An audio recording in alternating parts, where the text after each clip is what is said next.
You're listening to the Veterinary Innovation Podcast.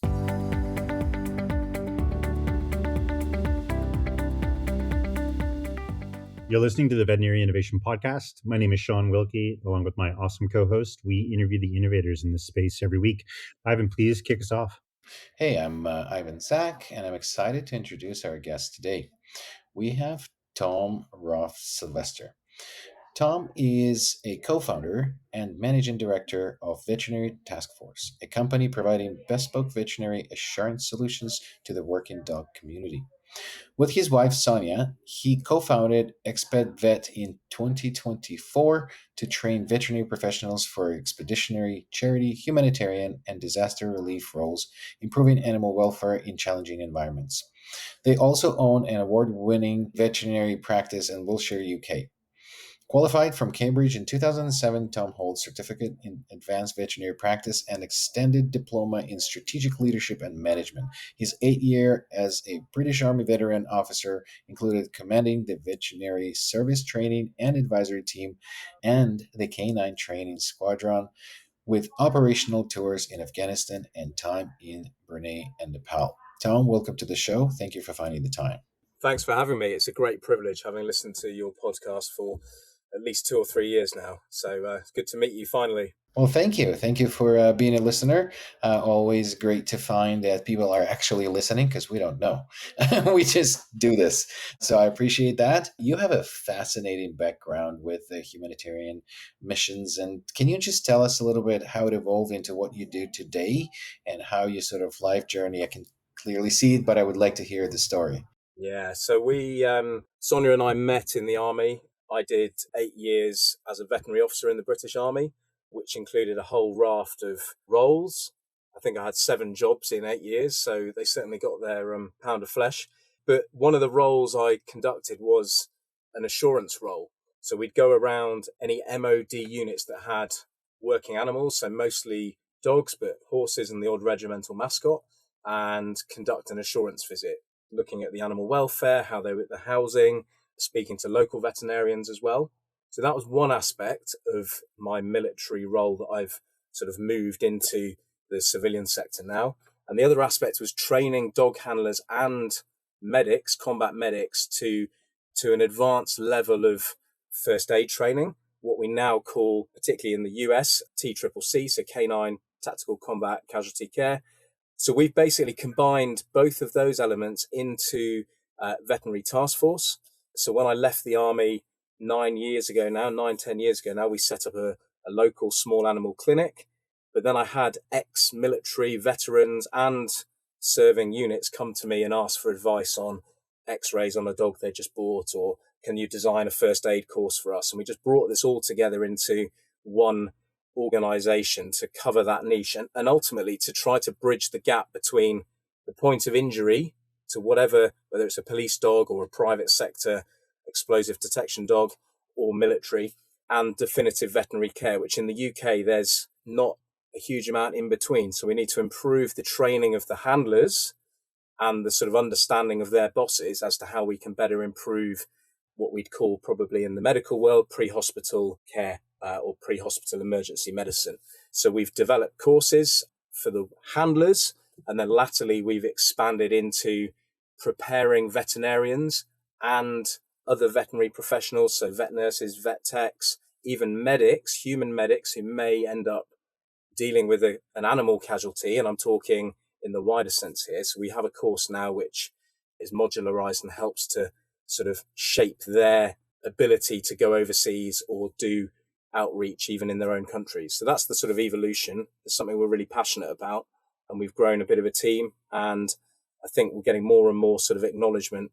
There's lots of stuff out there for medics, but there's not a lot out there in this area, this expeditionary area for us veterinary professionals. Yeah, it's amazing. I mean, first thing, it sounds like a lot of fun. So often that's what we do as entrepreneurs. We find something that we enjoy doing and we try to do it more and more. So maybe that's my first question. Is it still fun now that it's a company? Yeah, definitely. I think the running of the business, but we've done that from a clinic point of view. This is different because this is bricks and mortar vet practice where we sort of know what we're dealing with. But this is something totally new that we're trying to get into the veterinary sector. So we're trying to make people understand particularly from the working dog side, that we can give them a better level of training that's going to help their highly valued canine assets, part of their teams. If they've got to do human first aid every year, they need to be doing a lot more than that for their canine compatriots as well. Basically, we did design a course that we would have loved to have done ourselves, and that's the Expedition Veterinary Medicine. It is still fun. I can't now just do it on my slack days. So we now have a team of super enthusiastic nurses and vets who deliver our training across the working dog side and the expedition side.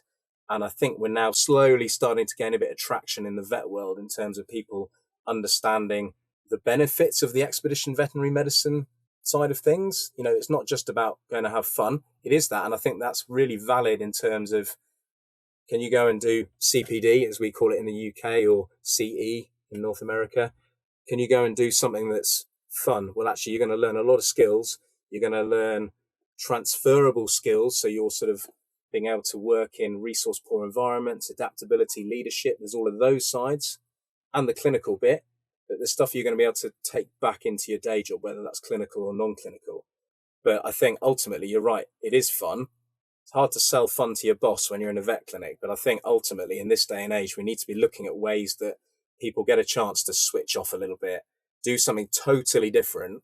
The benefits are a bit intangible, but I think people are coming around to the fact that these sorts of courses and areas of study are totally viable and really important. But yeah, we still enjoy it. That's why we're still doing it. That's awesome. And it really reminds me of the mission that we sort of did with when the war in Ukraine started. We stood up this platform on the side of our business of the telehealth. And it was very interesting because we ended up helping through a Google Translate and chat system with 200 vets on the US side. We were helping 500 to 700 cases a week for Ukrainians that were fleeing the war. And it was really a meaningful side of what we were doing. It was, yes, we were building a business, but then there's this, which ultimately became, I think, the biggest large scale telehealth project on the planet to the date, because there was no jurisdictional limitations. We were just like, let's help these people. So that was really cool. But it's interesting where Sean took it. He said, is it fun? But is it going to be a business? So do you see the future? And you kind of unpacked it a little bit, but is there a direction where this kind of fun part is becoming a scalable business, which maybe at some point will manage you out of practice and do this on full time? Or is it something that is sort of like a parallel path for you? Yeah, so I suppose that's why we're here as entrepreneurs, and that's why we listen to your podcast. There is definitely an aspiration for this to be a business, and I do see a path to this. There's certainly two channels. There's the consultancy business where we provide bespoke solutions. So we've had a vet go to a UN compound overseas to conduct a full canine and veterinary audit. We also are looking at future contracts with some uniform services. Can't go into too much detail, but there's definitely that growth. If you look at the working dog industry as a whole, it's absolutely huge. You just start looking at the numbers of just within public sector, police, prison service, military, and that's not just in the UK. So there's that side, and we're basically delivering a course that has relatively high fidelity in terms of some of the training scenarios. So that's incredible in terms of the benefit that the handlers get. We've cross-decked tactical emergency casualty care, so TEC, and also TCCC. We're teaching the March principles, which are probably for the dogs that are going to be in more highly kinetic or dynamic environments, maybe at a higher risk. So from that side, consultancy and training for the dog handlers, yes, there is a viable, scalable, global business proposition there, definitely. And we're always looking to see if people want to collaborate, partner with us. We're open to sort of any discussions there. Ultimately, the crux of it, though, it's animal welfare. And we're not just focused currently. The focus is canine, but you've got working equids, livestock, and wildlife as well. And I think then you've got the other educational piece, which is expedition veterinary medicine. And I spoke at the Royal College of Veterinary Surgeons inaugural postgraduate veterinary symposium 2-3 weeks ago. And the idea there was to try and see how we can embed this into postgraduate education, CE, CPD, even just endorsement that this is a really valuable and viable area. So, and why just focus on postgraduate? This could be an area for electives for undergraduates. We can have placements and partnerships. And I think there really are some great legs there for that to be an aspect of business growth as well. Yeah, it sounds very much like you're in the storming phase of this company, as you try to grab onto the right path forward. When you think about the business 2, 3 years down the road, what do you see for the business? Like, well, if everything went right from today on forward, what would the business look like in 3 years' time, 5 years' time?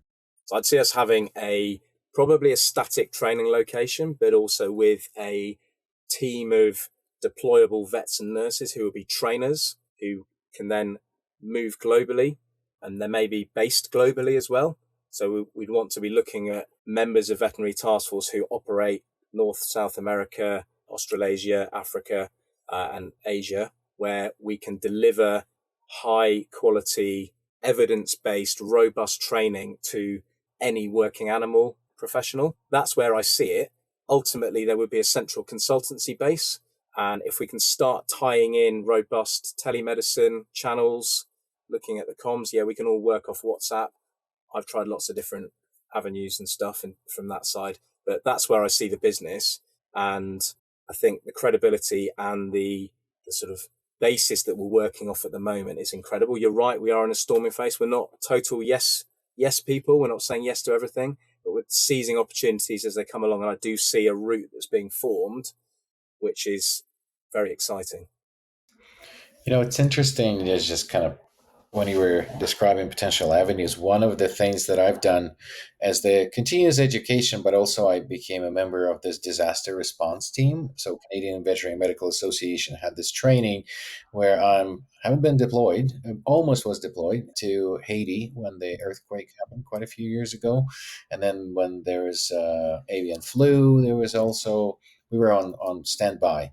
But it's interesting. Maybe there's an avenue in the national associations if they have this, just sort of like a disaster response, because this would be a huge component for, especially when they're deployed, to these regions where there's either an active conflict or the natural disaster. So maybe there's an avenue into that. So the C, but also it's like a reserve pool of people that know how to react to certain situations. Yeah, it's funny you should say that. I had a meeting with a large UK organisation earlier today looking at that. And that also in the UK, we have UK ISAR, which is the UK deployable search and rescue units, which go out high level request to support those taskings. We also have an organisation called BARTA in the UK, and they really are trying to drive, traditionally it's sort of large animal rescue, livestock and equine, but they're really trying to drive a general resilience network for just building in the animal side to disaster response from a policy level. So obviously we're hoping as training providers to be able to dovetail into these initiatives, but also sitting on working groups and helping to drive that so that ultimately, yes, from a business point of view, we can be there front and center in terms of being the deliverers of the training, but equally we've got the knowledge and the background to be able to help drive policy and ensure that people are doing the right training. And you're right, actually, there's an analogy with the medics. So if the medics there's loads of stuff out there. You can train to be a polar medic, a space medic, a desert medic. Amazing. There's nothing there for the veterinary professionals. So we're filling that gap. That ties in with the fun piece, but equally, I know for a fact that the medics going on the medic courses, they're not all deploying. Some of them know they're going to deploy and will deploy. Some hope they're going to deploy. So there's that aspirational piece as well. But I think we can build bespoke courses for organizations who want their people to learn how to keep themselves safe and secure, purify water, navigate. They're those basic skills, change a tire on a vehicle, but also know where to access remote support from a veterinary point of view. Somebody's never seen an injured primate. How are they going to deal with that? What are the ethical concerns? Cultural sensitivities. So these are things that we touch on in our training. And they're all the things that you don't really think about. There's no time to train them in a veterinary course or to get them through when you're in your day job. So we've just sort of brought those all together into a consolidated training package. And we have an iteration of it in Sweden next year where we're doing Arctic operations. So this is the cold weather survival stuff with sled dog and other operational canine aspects. So that's really exciting. Yeah, I mean, it's so talk about fun. It's gonna we rename the podcast to the Fun Podcast, but it's fun for me just realizing that this is an area of veterinary medicine. I think broadly, when we think of veterinary medicine, these are not the things that come to mind. And so it's fascinating for us to kind of understand all the different facets, the ways that entrepreneurs show up and, bring value to the veterinary industry. And it's truly what you're doing is truly innovative because it's something I've never heard of before. So hats off to you for that. It's pretty damn cool. What has got you the most excited about this new company? Like if there was one thing that you could point to when you get up in the morning and you're going to go work on, the new business, Tom, what's the one thing that excites you the most? So I think probably the one thing that I've got most excitement out of, and it was a little bit of is this nervousness or excitement? But it was definitely excitement, was when we first opened the doors to our first expedition veterinary medicine course. And we had 13 people come into that outdoor centre where we were hosting it. And obviously I'd looked forward to this for months and months, and then it actually happened. And then we realised that this really was a thing. And we had doctors, we had a GP emergency doctor, we had vet tech from the States came over, we had a British GP working on a Caribbean island. Well, he had to then deal with some equine casualties a few weeks later. So for me, having had that sort of anxiety bit, right, actually, this is really exciting. The course happened. What was the feedback? It was brilliant, but it was too short. So now we've lengthened it. And now just trying to drive that forward, pick up on how we can get it into the wider community. That's the excitement piece, definitely. The working dog side is my bread and butter from a career, and I absolutely love and thrive working with the police units, and my team love it as well. And when my team go, that was brilliant, I've just done 10 weeks in a row training one police force, they don't find that it's the same and monotonous. They're just loving engaging with these passionate dog handlers. And we're able to impart our knowledge and make them better carers for their dogs in the event of a casualty. So yeah, all round, it's a great area that we found ourselves in. Yeah, and long may it last. Makes sense, Tom. Tom, we've got a pretty big community listens to this podcast every week or whenever we get episodes out. Is there anything that you'd like to ask from our community? Is there any type of people that you'd like to connect with? Is there anything that we can do to help? Thank you for the offer. Yeah, so from my perspective, it's probably twofold. The first one is if there's anyone out there who wants to join us in terms of joining our team, and obviously getting a wider global reach would be better. Maybe having some people who can stand up and be our representatives in other countries and deliver what we're delivering. That would be incredible. And that could be organizations who want to partner with us, sponsor us, or maybe sort of look at the bigger picture from a business point of view. That would be incredible. We are very small at the moment, but equally that means we're very agile and flexible. And I'd love to have conversations there. And the other side is people who'd like to engage with us on our courses. Most of our stuff's on LinkedIn, so that's the place to contact me. And we have a WhatsApp community called Veterinary Pathfinders, which covers both the working dog side and the expedition veterinary medicine side. And so if people want to speak to us about the courses or maybe join our courses, we can feed them information that way. So they're the two groups, and I know there's an overlap there, but I really appreciate the opportunity to be able to put that soft request out there. Yeah, we'll link your stuff in the show notes so people make it easy for people to find. And as always, we've run out of time. So we like to wrap up every episode the same way. We got a couple questions for you, and then we'll let you get on with your day. I'm sure you got 100 things to do.